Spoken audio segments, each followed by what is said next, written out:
Bonjour, une petite vidéo complémentaire pour cette petite vidéo concernant les huîtres à brancher que j'avais oublié de vous montrer. Voilà, là j'ai rajouté la loupe. Donc les huîtres à brancher, on a une famille qui est une famille de portes. Donc dans l'architecture, en porte, on a une possibilité de mettre des huîtres à brancher. Alors qu'est-ce qu'une huître à brancher? Je vais en poser une pour vous montrer. Et je la pose mal volontairement. Voilà, ici. Voilà, donc l'huître à brancher est prévue par l'architecte ici. C'est une PP porte pleine à 93.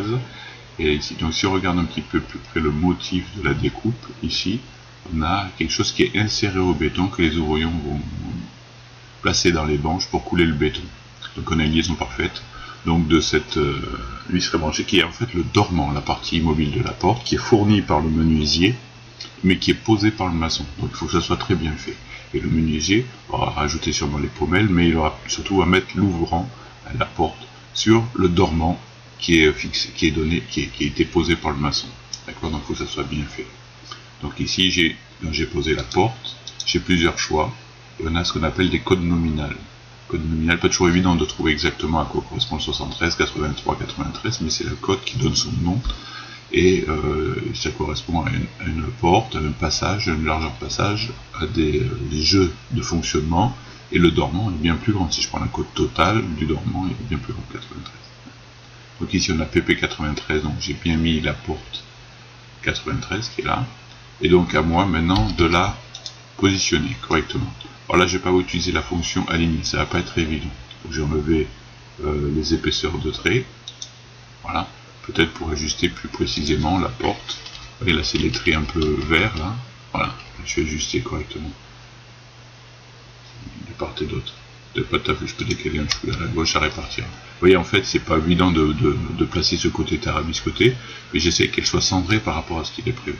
Voilà, ce qui va être le cas, parce qu'on va coter, on va aussi coter par rapport à l'axe. Regardez ici je fais une petite cotation. Si j'arrive à attraper la moitié qui est au milieu, voilà il est là. Là je suis au milieu, donc c'est le centre de cette porte par rapport au mur. Voilà. Donc là je suis à 76. Alors je ne peux pas placer cette porte ici, elle sera plutôt ici. Voilà. Donc j'ai positionné. De toute façon c'est un plan d'archi, donc c'est pas celui-ci qu'on imprimera, mais quand je fais le plan de coffrage et que je positionne toutes les bottes, je les causerai par rapport à l'axe, puisque l'ouvrier aura du mal à faire quelque chose de sérieux. Puis WAM, ça ne sera pas fiable parce que le dessin de l'huître à brancher qui a été fourni sur le chantier n'est pas forcément celui de ma famille, avec ses petits recours. Donc l'axe par contre il est bien au milieu pour tous les objets d'huître à brancher, que ce soit la porte, donc elle sera bien positionnée. D'accord, ne jamais coter les bords là, ces coins là. D'accord, ça n'a pas de sens. Voilà, ça donnerait une imprécision, une exactitude plutôt. Voilà, que faut-il dire d'autre? Oui, il faut qu'elle soit bien placée, j'ai oublié. Forcément, donc je sélectionne sur mon objet. Et on a des petites poignées de contrôle. Alors voilà, vous voyez ici, des petites flèches bleues, donc ça va faire pivoter la porte, et là, il faut que je peux la remettre dans le bon sens. Là, donc les deux portes correspondent, il y a des petites différences de côte, et ici ce sont des symboles de toute façon. Voilà. Alors, sur le plan de coffrage, on fera apparaître le sens d'ouverture, parce que l'ouvrier doit poser ses huîtres à brancher dans le bon sens.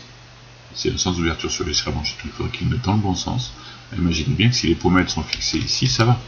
Si on se trompe et qu'on les met ici, elles s'ouvrira dans l'autre sens. Pour l'escalier, c'est pas bon. Hein. D'accord.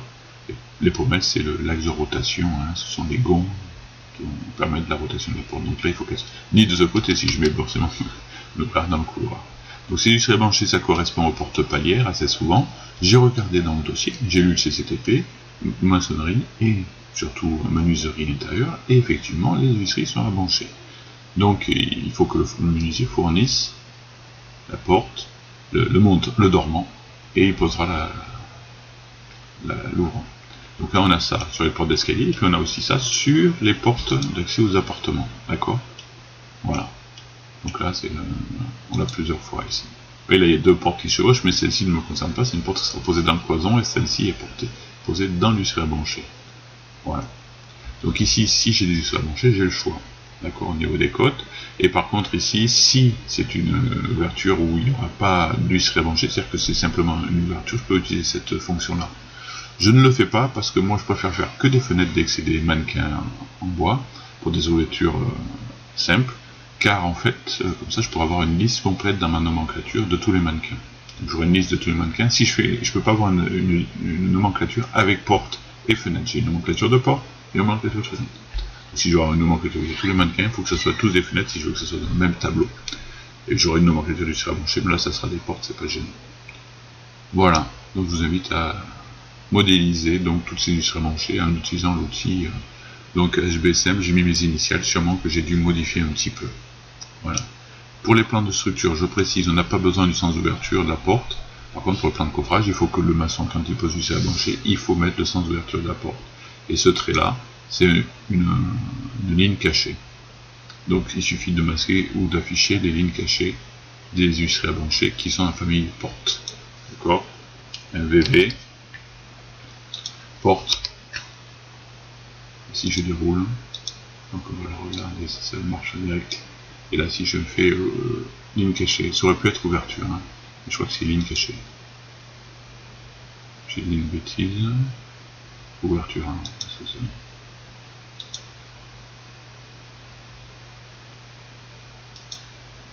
Alors, petite correction, je cherchais, j'étais dans le N-Archi, j'avais pas d'effet sur ma ligne cachée. En fait, ça serait quand je fais le plan de structure. Ici, vous voyez, ici, j'ai la porte qui sera branchée.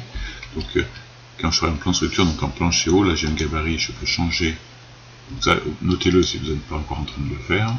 Ici, au niveau des éléments de visibilité du plan de coffrage, les portes, et ici, je peux afficher ou pas les lignes cachées. Donc là, c'était décroché, je ne voyais rien. Si j'applique, elle va apparaître. Voilà.